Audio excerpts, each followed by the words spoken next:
아멘. 그래서 구별하여 주신 이 날을 거룩하게 하심으로 우리가 주님 앞에 나와 또 함께 찬양드리며 주께 마음을 드린 저희들의 이 예배를 하나님 받아 주시옵소서. 하나님 우리 마음에 주님을 사랑하는 마음이 있으면 우리 보는 바 형제를 사랑하라고 명령하셨사오니 주의 사랑이 흡족히 우리 마음에 부어져서 우리가 하나님을 참으로 사랑함으로 우리 이웃을 내 몸과 같이 사랑하는 그 은혜를 저희 가운데 이 시간 허락하여 주시옵소서. 아멘. 하나님 저희들에게 이렇게 주님의 자녀로 불러주셔서 감사드립니다. 날마다 하늘 잔치를 맛보게 하시고 주님과 함께 호흡하며 동행할 수 있는 그러한 주님의 자녀로서 살게 해주신 것을 감사합니다. 아멘. 하나님 참으로 이 시대는 너무나 많은 변화의 시대를 겪고 있습니다. 하지만 변치 않는 주의 말씀이 우리 가운데 주어 주셨으므로 주님의 말씀을 참으로 생명처럼 붙들고 믿음을 지켜나갈 수 있는 그러한 은혜를 저희 가운데 부어 주시옵소서. 아멘. 믿음을 방해하는 많은 것들이 우리를 유혹하며 하나님 아버지 주님을 참으로 사랑하기에는 너무나 많은 것들이 세상의 것들이 우리를 유혹하고 있습니다. 주여 이때를 당할수록 저희가 더욱더 하나님의 그 마음을 받고 주님의 말씀을 부여잡고 참으로 끝까지 인내하며 나가는 저희가 되게 하여 주시옵소서. 아멘. 또 전국 교회에서 하나님 교회마다 하나님께 드려지는 예배를 금양하여 주시고 하나님 이 나라 이 백성 이 대한민국을 긍휼히 여기셔서 하나님 이 대한민국이 참으로 갈 바를 알지 못하고 가는 것이 아니라 하나님의 지시하심을 따라서 갈 수 있는 민족과 백성과 나라가 되게 하여 주시옵소서. 아멘. 그래서 하나님께 구별되어서 이 복음을 만방에 전하는 믿음의 나라로 지켜주시고 각 교회 위에 생명 있는 교회들로 세우시로 원하며 아마 겉으로만 아버지 주님을 부르짖는 게 아니라 하나님 참으로 온전히 회개하며 주님 앞에 마음을 쏟는 교회들로 다시 회복케 하여 주시옵소서. 아멘. 하나님 아버지 네가 구하나 하나님 아버지 차든지 덥든지 하라고 하나님 뜨겁지도 않다고 하나님 책망하신 저희 라오디아 같은 교회가 될까 두렵사오니 주여 이 한국교회를 붙들어주시고 이 한국교회가 새 믿음을 새 사랑을 새 열심을 새 충성을 감당할 수 있는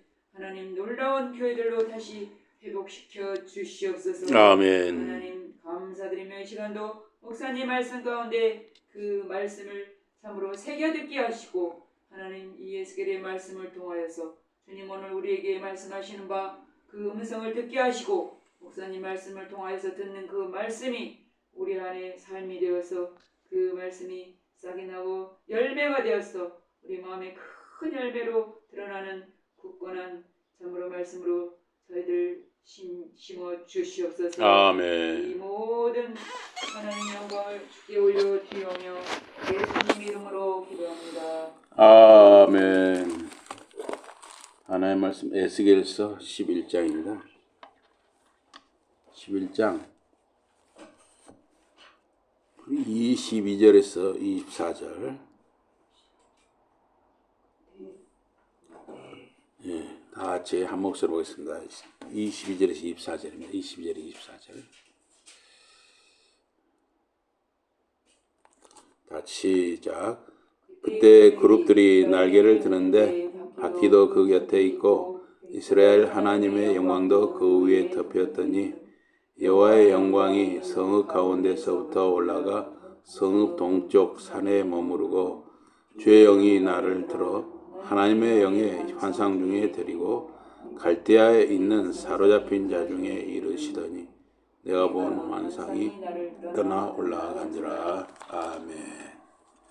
예, 오늘 말씀 제목은 하나님의 영광이 어디에 머무는가? 하나님의 영광이 어디에 머무는가입니다.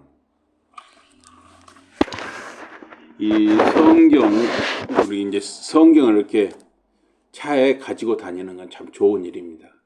그런데 성경을 1년 내내 가지고만 다니고 들여다보지 않는 경우가 있어요. 그래서 이 성경이나 언약궤 또는 십자가, 또 십자가 목걸이도 하는 경우도 있죠.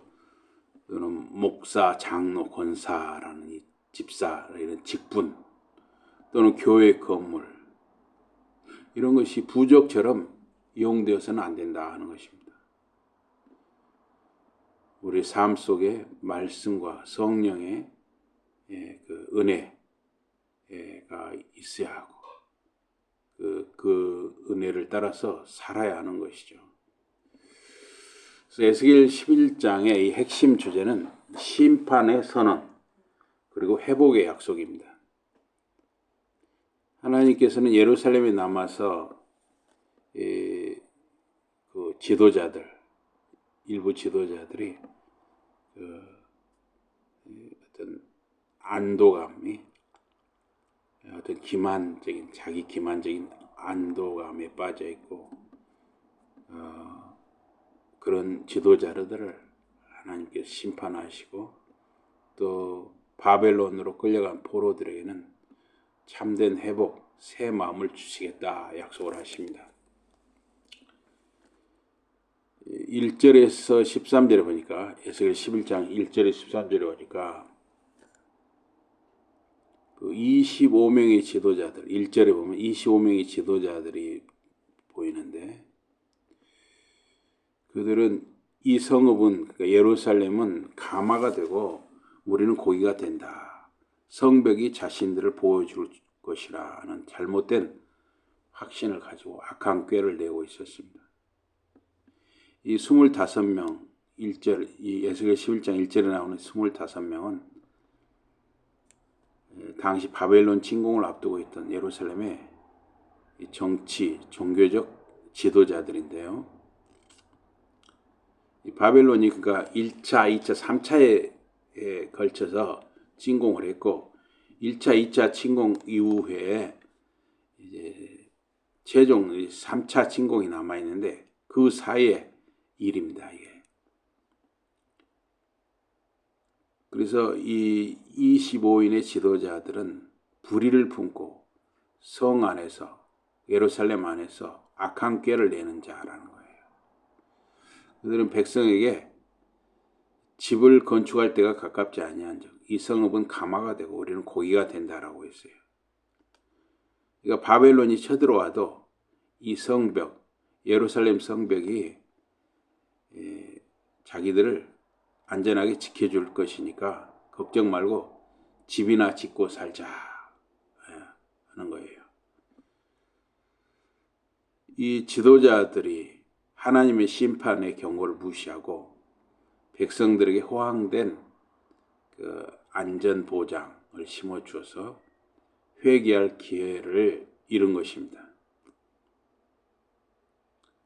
하나님께서는 에스겔을 통해서 그들의 그 죄악을 폭로하시는데 그들은 이 성읍 안에 아주 그 약자들, 고아와 가부와 나군이라든가 힘없는 사람들, 서민들을 함부로 죽이고 착취하고 약탈하고 이런 죄를 저질렀어요. 그래서 여기 에스겔 11장 6절 7절에 보면 너희가 이 성읍에서 많이 죽여 그 거리를 시체로 채웠도다. 너희가 죽인 시체는 그 고기요 이 성읍은 그 가마니라. 그러니까 굉장히 그들이 빼앗고 착취할 뿐만 아니라 사람들을 함부로 죽이기까지 했다는 거예요. 지도자라고 하는 사람들이 그 권력을 이용해서 사회적으로 약자를 착취하고 또 불의한 재판, 폭력으로 성읍을 피로 물들였다 하는 것입니다. 당시 이 25인의 지도자들, 또 야사냐나 이 블라데아 이런 사람들은 친애국파 정치인들이었는데 바벨론 침공이라는 이 국가 위기 앞에서 하나님을 의지하거나 회개하지 않고 애국, 이방 세력의 군사력을 의지하려고 했습니다. 하나님의 주권을 거부하는 불신앙의 죄를 저질렀어요.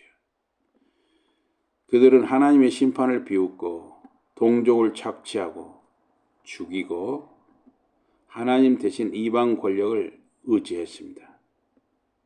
그리고 실제로 그 이방 권력, 애굽이 실제로 도움이 되지도 않았어요. 지금 우리나라도 마찬가지죠. 우리나라도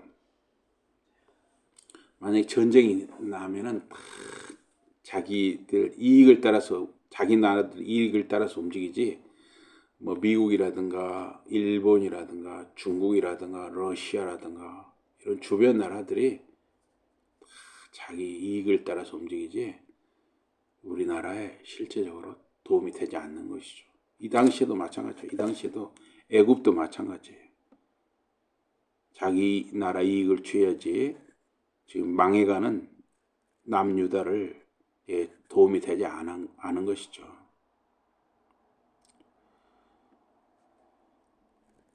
이제 그런 25인의 이 25명의 지도자들은 그들을 결국은 국경, 그러니까 성읍 밖 국경 지역에서 그 지도자들을 칼에 엎드러지게 하겠다, 이렇게 심판을 선언하시는 것입니다. 그래서 에스겔 9장에서 11장은 하나님의 영광이 예루살렘 성전을 떠나시는 가슴 아픈 모습과 또 그 원인이 된 이스라엘의 극심한 우상 숭배, 그리고 그 와중에 임하는 심판과 구원의 약속을 다루고 있습니다. 성전 동문에서 환상 중에 마주한 이 25명은 예루살렘의 정치, 종교 최고 지도자들이었습니다. 그래서 이 야사냐나 이 블라디아, 이들은 백성의 고관 지도자인데, 이 에스겔 8장 16절에도 보면 성전 안뜰에서 동쪽 태양을 향해 예배하던 25명이 등장합니다. 그래서 이들은 이 대제사장 24반열의 제사장 우두머리들, 즉 종교계 최고 핵심 인물들이 그런 우상 숭배를 한 것으로 봅니다. 이들은 바벨론 침공 앞에서도 이 성읍은 가마가 되고 우리는 고기가 된다 하면서 성벽, 예루살렘 성벽이 자신들을 지켜줄 것이라, 이런 착각에 빠진 것이죠. 그래서 하나님을 의지하기보다는 정치적 요행을 바라고 백성을 파멸로 이끈 자들입니다. 그래서 이 예루살렘 성전 내부에서 우상 숭배가 자행되고 그 결과로 하나님의 영광이 떠난다는 것이죠. 에스겔은 환상 중에 에스겔 8장 9장에 보면 성전 구석구석에 벌어지는 영적 타락을 보았습니다. 성전 문 우기에 하나님을 질투하시게 하는 우상 형상이 서 있었습니다. 또 장로 70명이 각 방 벽에 그려진 가증한 짐승과 우상에게 분향하고 있었습니다. 또 여인들이 그 바벨론의 번식과 식물의 신 이 담무스를 위해서 울고 있었습니다. 하나님 앞에 회개하고 통고하는 것이 아니라 엉뚱한 우상에게 절하고 울고 있었다는 것이죠. 또 이 제사장들이 25명이 여호와의 성전을 등지고 동쪽 태양을 향해 절하고 있었습니다. 하나님은 이 가증한 죄악을 보시고 예루살렘을 심판하십니다. 또 이제 그 속에서도 자기들 죄악을 슬퍼하고 정말 하나님 앞에 죄를 단식하는 자들은 이마에 목표를 해서 구원하신다. 9장에 이제 그런 부분도 나옵니다. 가장 비극적인 장면은 하나님의 영광, 하나님의 임재가 성전을 떠나는 과정이에요. 에스겔 9장 3절에 보면 성전 문지방으로 하나님의 영광이 이동합니다. 또 에스겔서 10장 18절에 19절에 보면 하나님의 영광이 성전 동문으로 이동을 합니다. 그리고 에스겔서 11장 오늘 이 11장 23절에 보면 우리 23절 한번 읽어볼까요? 에스겔 11장 23절입니다. 23절입니다. 다 같이 23절 다 같이 시작. 여호와의 영광이 성읍 가운데에서부터 올라가 성읍 동쪽 산에 머무르고. 예. 그러니까 이 하나님께서 지도자들까지 다 여인들까지 우상을 섬기는 그 예루살렘 성전과 예루살렘 성읍 안에 도저히 계실 수가 없는 거예요, 하나님이. 그래서 1단계로 하나님의 영광이 성전 문지방으로 이동하고, 그 다음에 하나님의 영광이 성전 동문으로 이동하고, 그 다음에 이제 하나님의 영광이 성읍 동쪽 산, 지금 감람산 쪽으로 이동을 해서 완전히 떠나가신다는 거예요.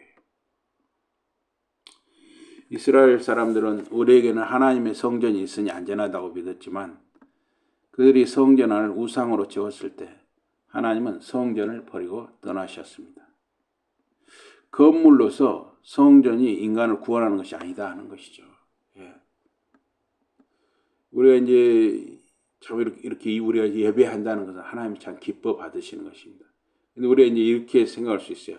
내가 주일 예배 잘 드리고 또 이렇게 헌금도 하나님 앞에 잘 드렸으니까 일주일은 이제 잘 지나간다 이렇게 생각할 수. 근데 잘 하시는 거예요. 이렇게 예배 잘 드리고 하나님 앞에 예물도 드리고 잘 하시는데 일주일 동안 내가 사람들을 만날 때 그 사람들을 정말 친절하게 대하고 말 한마디라도 곱게 하고 표정도 밝게 하고, 그래서 사람들과의 만남에서 내가 하나님의 자녀라는 것을 사람들이 느껴야죠. 참 저 사람을 보면 예수님이 느껴진다. 예수님이 보인다. 저 사람 보면 예수님이 보인다. 이렇게 대한다는 것입니다. 예.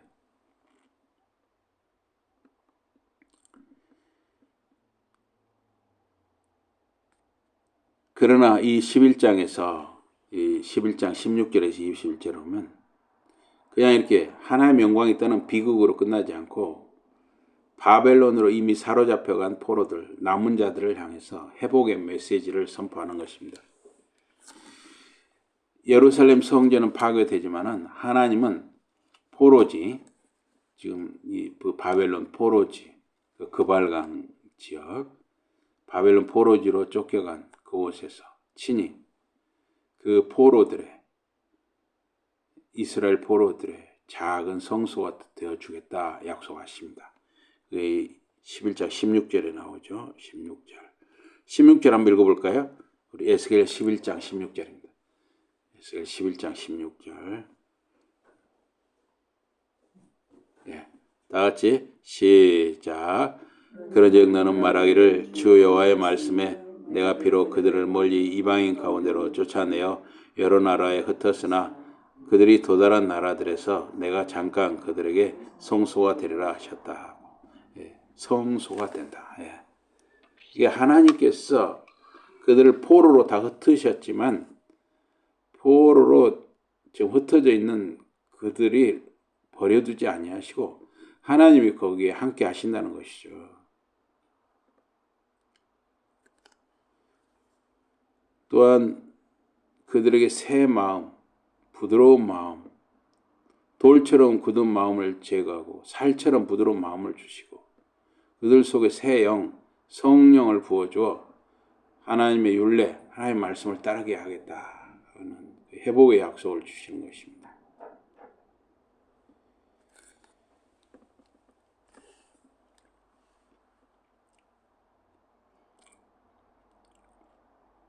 하나님께서는 심판하시고 끝나는 분이 아니라 다시 회복과 소망을 약속하십니다.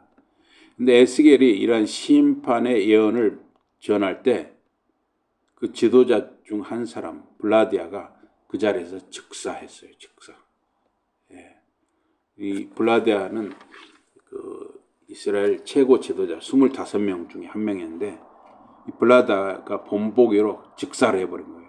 에스겔이 말씀을 전했을 때. 그래서 에스겔은 큰 충격을 받고 이스라엘 남은 자를 다 멸절하고자 하십니까? 에스겔도 충격을 받은 거예요.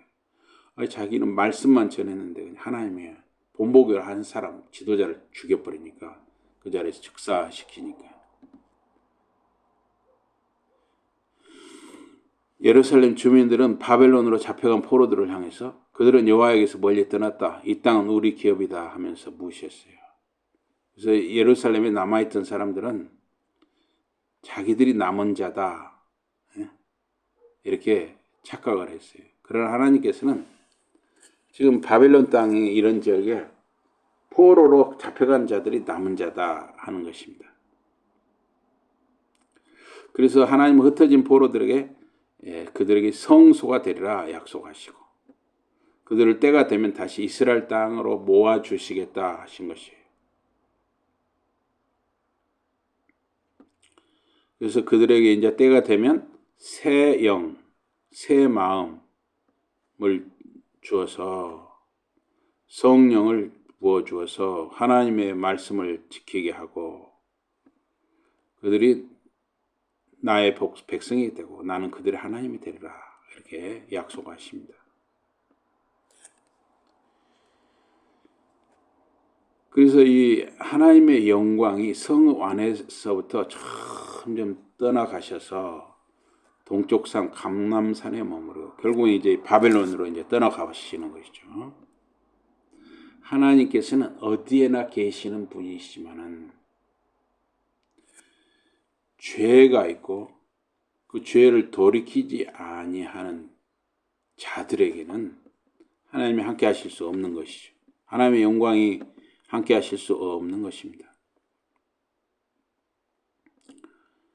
사람들은 성전이나 성벽이라는 애형적 조건이 자신들을 구원해 줄 것이다 이렇게 믿었어요. 지금도 그런 사람들이 많죠. 나는 돈만 있으면 된다 이렇게 생각하는 사람들 많아요. 지금도 그렇죠. 그래서 돈이 좀 있다 하는 사람들이 잘못되면 어떻게 되냐면 다 무시하는 거예요. 다 사람들은 또 무시하고 함부로 하고.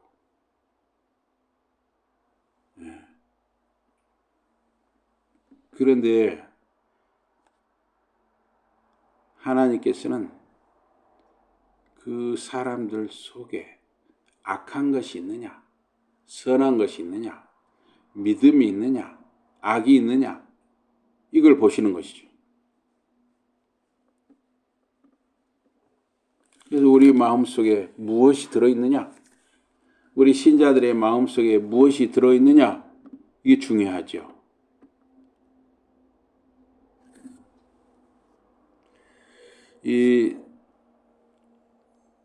그 사람들은 이 성읍은 가마가 되고 우리는 고기가 된다. 그 당시 이제 그 솥을 가마솥을 청동이나 두꺼운 청동이나 무쇠로 만들었습니다. 그래서 그 예루살렘의 견고한 성벽과 요새를 그런 두꺼운 가마솥처럼 생각을 했어요. 그러나 결국은 이 바벨론 3차 침공 때 다 그게 아무 의미가 없어졌잖아요. 다 무너뜨리고 성전까지 다 무너뜨리게 됐죠. 그래서 우리가 막 의지하는 것들 뭐 집이라든가 땅이라든가 돈이라든가 이런 의지하는 거 물론 우리 신자들에게 그것이 필요합니다. 필요한데 그런 것을 너무나 의지해가지고 하나님도 몰라보고 사람들도 무시하고 이러면 지금 이 예루살렘 멸망 직전에 그 이스라엘 사람들, 유다 사람들과 같은 모습이 되는 것이에요. 그들은 자기들이 하나님의 소유이고 그 성읍의 주인이라는 예루살렘 성읍의 주인이라는 이 선민 의식이 있었습니다. 그런데 오히려 이들은 어떤 그 죄를 회개한다든가 그기보다는 이제 그 1차 침공, 2차 침공 때 포로로 바벨론으로 잡혀가 가지고 지금 예루살렘이라든가 이 유다 땅에 보면 주인 없는 땅이라든가 이런 것들이 있는 거예요. 또 주인 없는 집도. 근데 그것을 자기들 마음대로 빼앗고 강탈하고 이런 일을 또 벌였어요. 예.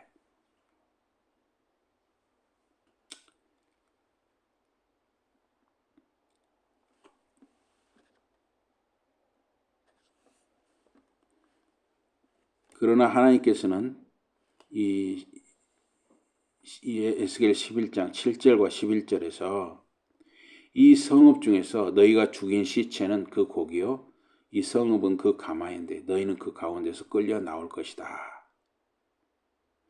너희가 성 안에서 불의와 폭력으로 죽인 그 약한 자들, 연약한 자들의 무죄한 연약한 자들의 시체가 진짜 이 성읍에 머무를 고기다. 너희는 성벽이 너희를 지켜줄 것이라 믿지만 하나님은 너희를 그 가마 밖으로, 그러니까 성벽 밖으로 끄집어내서 바벨론의 칼에 심판받게 할 것이다. 그 가마라든가 이 성벽은 보호막이 아니라 결국 그들을 삶아 삼키는 심판의 도구가 된다는 것입니다. 그래서 항상 우리 참 위험한 것은 이 교만이라는 것이죠. 이 남유다가 이렇게 멸망하는 시기에 또 그들의 눈과 귀와 마음을 막는 것은 이 교만이었습니다. 지금도 마찬가지죠. 지금 2026년에도 교만이 우리의 눈과 귀와 마음을 막는 것입니다. 이 교만이라는 게 참 무서운 것이죠. 이 블라데아 에스겔 선지자가 말씀을 선포했을 때 즉사한 이 본보기로 즉사당한 이 블라데아는 예루살렘에 남아있던 에스겔 당시 예루살렘에 남아있던 그 백성의 고관 최고 지도자 중에 한 사람이었어요. 블라데아는 야사냐와 함께 정말 그 최고 지도자의 우두머리격 인물이었습니다. 이들은 이 바벨론 침공이라는 위기 속에서 백성들에게 자신들과 백성들에게 어떤 회개 운동을 하기보다는 잘못된 안도감을 심어주고 악을 일삼은 거짓 지도자들이었습니다. 그래서 하나님께서 에스겔 선지자를 통해서 그들의 죄악을 고발하는 하나님의 예언을 선포하는 순간, 바로 그 순간에 그 최고 지도자의 대표라고 할 수 있는 블라데아를 본보기로 거기서 즉사하게 만드는 거예요. 거기서 죽어 넘어지게 만드는 거예요. 그래서 이 블라데아가 죽은 것은 에스겔이 선포한 심판 예언이 먼 미래의 일이 아니라 지금 당장 일어나는 현실이라는 것을 보여준 표징이었습니다. 자신들이 안전할 것이라 믿었던 이 고관들의 호언장담은 얼마나 잘못된 것인가? 그들의 지도자가 즉사함으로써 증명된 것입니다. 그래서 블라데아가 죽자 에스겔은 엎드려서 아하 주 여호와 이스라엘의 남은 자를 다 멸절하고자 하시나이까 하면서 탄식을 하죠. 이번에 이제 우리가 지난주에 선거를 참 잘 치렀습니다. 잘 치렀는데 참 마지막에 그렇게 유종의 미를 먹고도 그렇게 투표 용지가 부족해가지고 그런 참 있어서는 안 된 일이 일어났어요. 그런데 이 선거관리위원회는 헌법적 기구입니다. 헌법적 기구로서 행정부의 관리 감독 아래 있는 게 아니라 사법부 아래 있어요. 사법부. 그래가지고 감사원의 감사도 받지 않는 그러다 보니까 굉장히 자기들 혈연 자식들을 마음대로 취직시키고 또 이런 복잡한 선거가 있으면은 휴가 가버리고, 그래서 앞으로 제가 볼 때는 어떻게 법을 손질해서라도 선거관리위원회는 전체적으로 좀 철저하게 다시 세울 필요가 있습니다. 있어서는 안 되는 일이죠. 이 남유다가 멸망할 때 이 최고 지도자들, 블라다라든가 야산이라든가 최고 지도자들의 타락처럼 지금 우리나라의 곳곳에서도 이런 이 타락, 뇌물을 주고받는다든가 정당한 절차가 아닌 방법으로 자기 자식들을 자리에 앉힌다든가 이런 일들을 어떻게든 다시 정리를 해야겠죠. 블라다가 죽은 직후에 이 에스겔 11장 22절 23절에 보면 하나님의 영광이 예루살렘 성읍 가운데서 떠나 동쪽 산 감람산에 머무르는 장면입니다. 블라다의 죽음과 함께 하나님의 영광이 떠나는 것은 연관이 되어 있는데, 블라디아처럼 백성을 바른 길로 인도해야 할 지도자들마저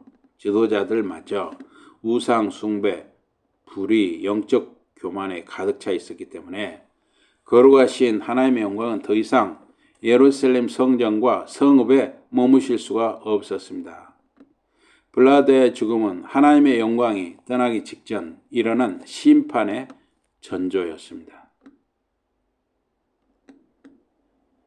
하나님의 영광, 임재가 떠난 예루살렘은 더 이상 보호받는 성벽이 아니라 바벨론에 의해서 철저히 파괴될 황무지에 불과하다 하는 것입니다. 그러나 하나님의 영광이 동쪽으로 떠난 것은 영원히 버림받는다는 것이 아니라 하나님은 포로로 잡혀간 남은 자들에게 친히 성소가 되어주시고 훗날 에스겔 43장에서 떠났던 그 동문을 통해 하나님의 영광이 다시 새 성전으로 돌아올 것을 예언하십니다. 그래서 분하의 아들 블라다는 심판을 비웃던 교만한 지도자들의 대표였고, 그의 갑작스러운 죽음은 예루살렘에 임할 철저한 심판과 하나님의 영광이 그 땅을 떠나실 수밖에 없는 영적 타락의 모습을 보여주는 사건입니다.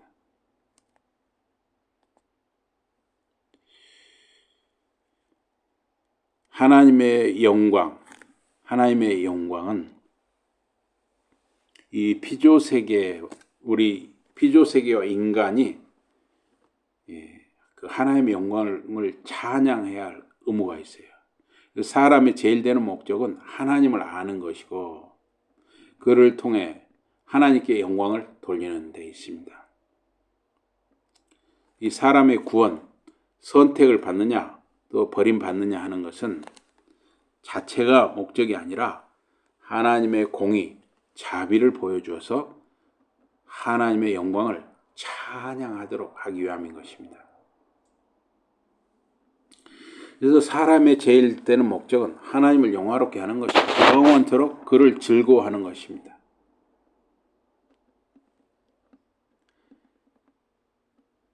하나님의 영광은 하나님 내부에 충만하게 존재하는 영광이면서 그 충만한 영광이 피조세계로 넘쳐 흘러 나타나는 것입니다.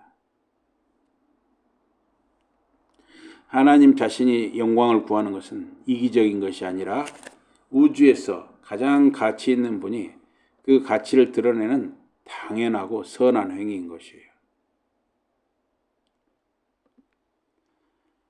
우리 피조물인 인간이 하나님의 영광을 지식으로 뿐만 아니라 마음으로 맛보고 즐거워할 때 하나님은 가장 큰 영광을 받으십니다.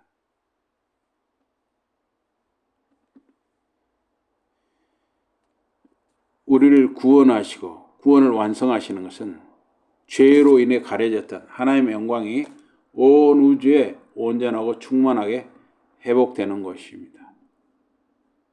우리가 하나님 안에서 가장 만족할 때 하나님은 우리를 통해서 가장 영광을 받으십니다. 하나님의 영광을 구하는 삶은 우리 사람에게 어떤 짐이 아니라 만족과 행복을 누리는 유일한 길이라는 것이에요.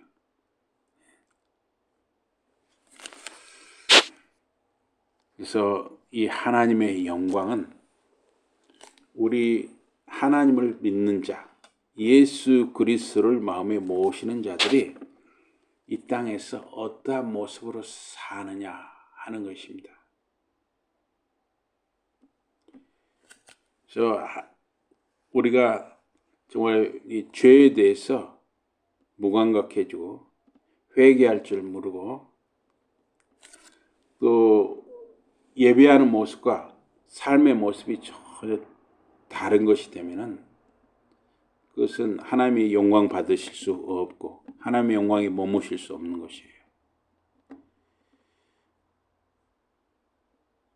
엘리와 이 두 아들 홈리와 비나스는 자신들의 죄의 문제를 해결하지 못했어요. 어느 시대, 어느 곳에 누구라도 이 죄의 문제가 해결되지 못하면은 회개하지 않으면은 하나님의 영광의 임재와 그 은혜를 누릴 수가 없는 것입니다. 오늘날 2026년 6월을 사는 그리스도를 믿는 우리 신자들의 숙제는 말씀과 성령의 은혜 아래 살아가는 삶입니다. 그러한 삶을 사는 저와 여러분과 자녀들, 자손들이 되시기를 주님 이름으로 축원합니다. 아멘. 우리 기도하시겠습니다. 하나님 아버지, 하나님의 영광이 어디에 머무는가? 참으로 우리 2026년을 살아가는 저와 우리 시인자들이 정말 고민해야 할 문제, 하나님의 영광이 어디에 머무는가? 그것은 외적인 화려함도 아니고 외적인 부요함도 아니고 저희들 각자가 하나님 앞에서 말씀과 성령의 지배 아래에서 살아가는 모습임을 고백합니다. 저희들의 자녀들이, 자손들이 그러한 삶을 살아가도록 은혜를 베푸시고 긍휼히 여겨 주시옵소서. 예수 이름으로 감사 기도드리옵나이다. 아멘.